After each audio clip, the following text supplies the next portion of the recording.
everybody. Today we're going to show you a sneak peek at Immortal Society's Terrain Texture by Height tool.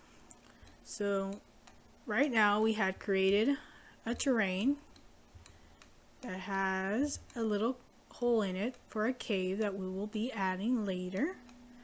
So this is the nice terrain.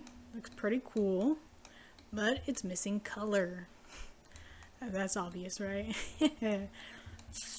So we will go ahead and add some layers with the terrain texture by height tool. I'm going to have 3 of them, and I'm going to have a ground layer.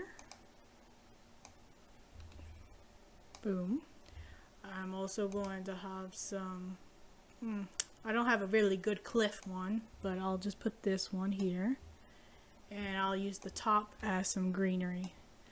Then we will go ahead and add some heights to it, and then we'll see the magic happen here. So I hit paint, and look at that. It actually came out pretty nice. I say use the cliff. The cliff? What cliff? This one?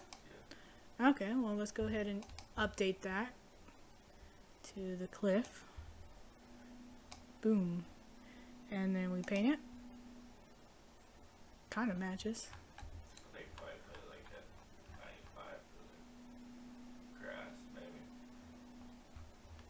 maybe. Well, yeah, because I think if we take our player and we move them in.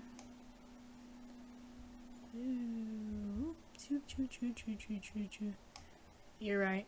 I think you're right. 95 would look nice here. Oh yeah. A little bit of greenery. Not too bad. Move our little player back. And let's rotate them. Little touch-ups, but not overall. Good quality. So this is a quick, pretty much sneak peek. Remember, we were going to have a cool cave system for this, and this terrain will be part of the package.